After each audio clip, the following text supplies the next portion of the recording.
మొన్న జరిగిన పార్లమెంట్ ఎన్నికల్లో 16 స్థానాలు 8 కాంగ్రెస్ పార్టీకి 8 భారతీయ జనతా పార్టీకి మీరు ఇచ్చారు. ఇవాళ అదే 16 స్థానాలతో చంద్రబాబు నాయుడు గారు ఒక ప్రాంతీయ శక్తి బలంగా ఉంటే ఏం సాధించుకోవచ్చో సంకీర్ణ ప్రభుత్వంలో చూపెడతా ఉన్నారు. 15,000 కోట్లు ఒక్క ఏపీ క్యాపిటల్ డెవలప్మెంట్కి ఆయన తీసుకున్నారు.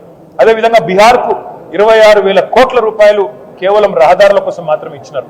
కానీ తెలంగాణకు 16 మంది పార్లమెంట్ సభ్యులున్న 8 మంది కాంగ్రెస్ వాళ్ళు 8 మంది బీజేపీ వాళ్ళు దక్కింది మాత్రం గుండు సున్నా. అందుకే స్వీయ రాజకీయ అస్తిత్వమే తెలంగాణ కెన్నటికైనా శ్రీరామ రక్ష.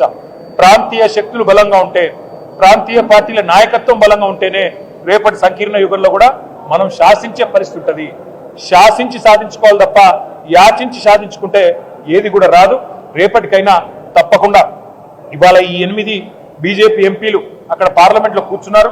తెలంగాణకు అన్యాయం జరుగుతుంటే ఒక్క ప్రాజెక్ట్ కూడా రాకపోతే కనీసం నోరు కూడా మెదపలేదు. 2 కేంద్ర మంత్రులు ఉన్నారు, నోరు మెదపలేదు. అదేవిధంగా 8 మంది కాంగ్రెస్ ఎంపీలు తెలంగాణకు అన్యాయం జరుగుతుంటే కూడా నోరు మెదపలేదు. అదే ఈరోజు అక్కడ గులాబీ కండువాలు కప్పుకున్న బీఆర్ఎస్ సైనికులు అక్కడుంటే ఇవాళ పార్లమెంట్లో ఎట్లా ఉండేదో పరిస్థితి ఒక్కసారి ఆలోచించాలని చెప్పి నేను కోరుతా ఉన్నా.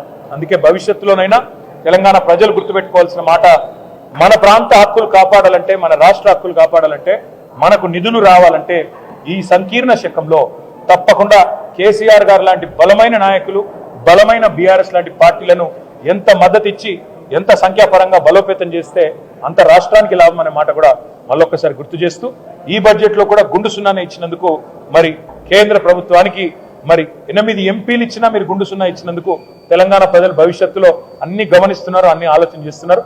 తప్పకుండా తగు రీతిలో నిర్ణయం తీసుకుంటారని చెప్పి కూడా మేము ఆశిస్తాం.